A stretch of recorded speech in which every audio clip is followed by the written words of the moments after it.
జయ శ్రీకృష్ణ.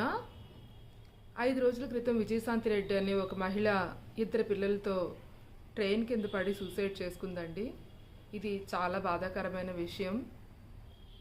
బాధలు అందరికీ ఉంటాయి.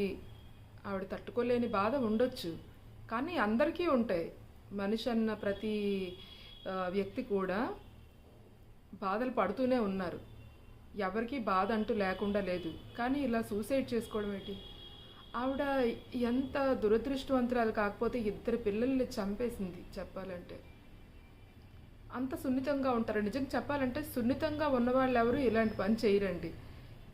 చనిపోదాము అన్న ఆలోచన కూడా రాదు సున్నితంగా ఉన్న వాళ్ళకి. ఈవిడ చాలా హార్డ్, అందుకనే 2 పిల్లలు కూడా చంపేంత సాహసం చేసిందనమాట. నా చిన్నప్పుడు అండి, భర్త తాగి కొడుతున్నాడని చెప్పి ఒక ఆవిడ మా అమ్మాళ్ళ వీధిలో అనమాట 4 పిల్లలకి కృష్ణ లేసి ఆ 4 పిల్లల్ని తగలబెట్టిన తర్వాత ఈవిడ కూడా చనిపోయింది వాళ్ళతో పాటు. అసలు ఇలాంటి పనులు ఎలా చేస్తారు? ఎవరిచ్చారు వీళ్ళకి అధికారం? వీళ్ళు చనిపోవడమే అసలు తప్పు. వాళ్ళకి ఎవరి ప్రాణం తీసుకోవడం వాళ్ళకి హక్కు లేదు. కానీ పిల్లల్ని కూడా చంపే హక్కు వాళ్ళకి ఎవరిచ్చారు? పిల్లల్ని చంపుతారా?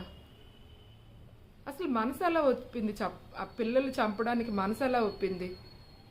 ఇంత ప్రేమగా చూసుకుంటాం, ఇంత ఇంత బాధ్యతగా ఇంటర్మీడియట్ చదివిన పిల్లలు అట వాళ్ళు. అంత పిల్లల్ని అంత ఘోరంగా కిరాతకంగా చంపడం అంటే ఆవిడ ఒక పెద్ద నేరస్తురాల కిందే లెక్కండి చెప్పాలంటే. బాధ ఉండొచ్చు, అంతకన్నా బాధలు పడుతున్నాం ఇక్కడ. తప్పదు. ఇంకా అందరితో కలిసి వాళ్ళకి ఇష్టం లేని మనుషులతో కలిసి ఉండడం కష్టం అయితే వేరేగా వెళ్ళిపోవాలి. పిల్లలకి అన్ని విధాలు చూసుకుంటూ బ్రతకాలి.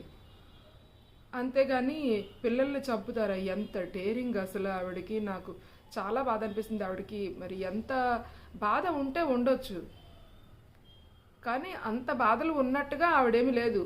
మనస్తాపం ఎక్కువ ఉంటే ఉండొచ్చు.